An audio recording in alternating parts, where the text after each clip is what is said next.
watching Midsummer Memories on this week's In Focus.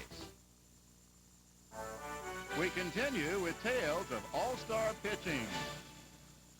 There have been many notable midsummer memories involving pitchers. For instance, in 1953, Satchel Paige pitched in an all-star game at the age of 47. In 1995, it was Hideo Nomo who received worldwide notoriety for becoming the first Japanese all-star. But perhaps one of the most anticipated starts ever came in the bicentennial year of 1976, when the word was the bird. The 76 game was in Philadelphia, the historic site of the signing of the Declaration of Independence. Yet fans gathered at Veterans Stadium to witness a pitching phenomena never before seen in the 200 years of our nation's existence. It was exciting when they announced it, and I was at Tiger Stadium, and the people went nuts, and it was like, God, I made an accomplishment. You know, it was like a goal, which you figure I didn't start until May, and I was real hot, and when Darrell Johnson, said I was going to be the starting pitcher, I just went, wow, it's an all-star game. I mean, I used to only see the all-star game on TV, and it was, to me, I just, I got chills in my body. I mean, I had to get up, and everyone on the team says, yeah, good, we got, you're going to go for us. And then when I got there, you're talking, it was like total chaos.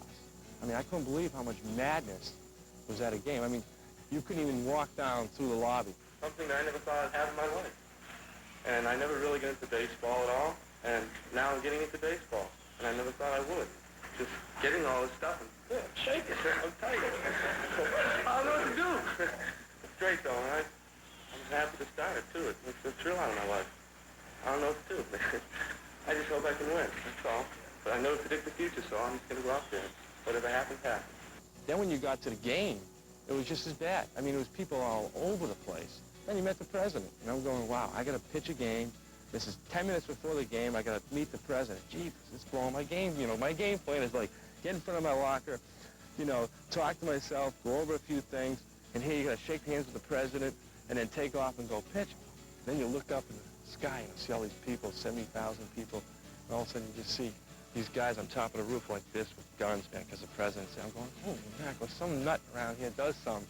These guys are going to open fire. National League bats were clearly trained on Mark Fidrich's fastball as he reached him for 2 earned runs in the first inning. And the Bird was the losing pitcher in a 7-1 National League victory. Days after the game, Fidrich had a most unusual conversation with Tiger teammate Rusty Staub. And then after the game was over, it was neat, even though I lost. It was nice. I go run up to Rusty, what's this mean? Did you get one? He goes, yeah, Mike, and if you got it, you're dead. So, I mean, I wouldn't even worry about it. I said, you're kidding me? He says, yeah, they found some kind of disease in the water there or something. The hotel closed after that. And I go, holy mackerel, I might die now? And he says, I wouldn't even worry about it. And I said, oh, yeah, fine. They found 4 guys already, Rusty. Don't even worry about it. He said, don't worry. In 1934, pitcher Carl Hubbell's worries revolved around facing a powerful American League lineup. Yet using his screwball, King Carl struck out 5 straight legendary Hall of Famers. What I was trying to do was to strike Ruth out. He's the only one I was really trying to strike out. Well, then Gary struck out. I was just trying to get Fox out the best way I knew how, then. Didn't tighten up or anything. I was loose. I said, well, I'm going to do the best I can, and I did. 50 years to the day after the accomplishment, Hubbell was honored at the 1984 All-Star Game at Candlestick Park, where he threw out the ceremonial first pitch at the age of 81. It seemed as if Hubbell's presence served as an inspiration.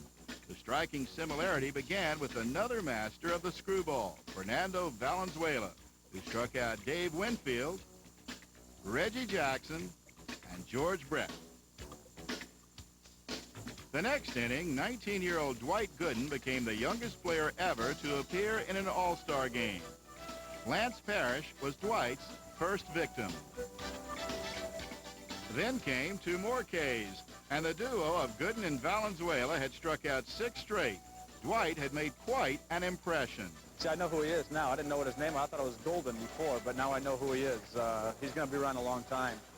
A kid 19 years old, 1 year out of high school, pitching in an all-star game against the best in the game. in front of 56,000 live people, 100 million watching on TV. It didn't look like he was one bit nervous. He had complete control out there, and he looks like a superstar from day one. He's going to be a great pitcher.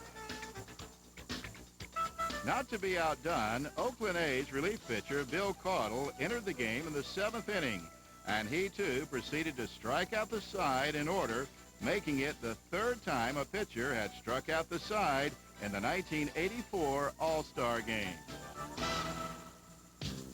Perhaps one of the most overpowering moments in All-Star history came in the 1993 game when Randy Johnson generated a midsummer memory never to be forgotten by Philadelphia's John Kruk. He did that on purpose. He did that on purpose. He did it on purpose. John Kruk fanning himself off. Johnson has had pitches clocked at as much as 102 miles per hour in Major League play. This ball obviously just getting away from him, but watch the reaction of John Kruk. Would you say his heart is palpitating a bit? I'd say it is.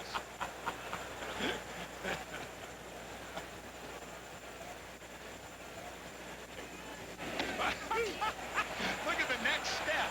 I don't blame John one bit for going toward first. And you can see him smiling.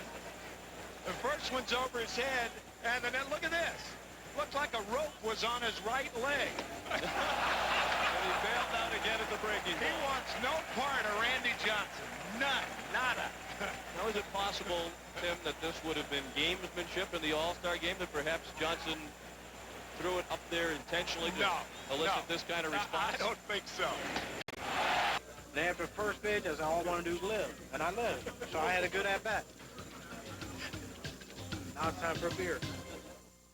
Well, in spring training that year, I threw a changeup to a certain hitter named King Kong, and he hit it 9 miles in spring training. So when he came to the plate in the All-Star game, Thurman's catching, I'm pitching.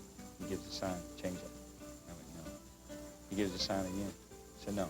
He calls time, walks out there. He says, come on, Phil, let's see how far he can hit it. And I didn't want Dave Kingman to hit one out of the stadium, you know, an All-Star game on from him. But the one he hit in spring training was out of sight. But that's the only time that I've really, you know, thought about anything funny in the All-Star game, because I never think it's funny when the National League beat the American League. When we return, we'll listen in on the All-Stars. Check out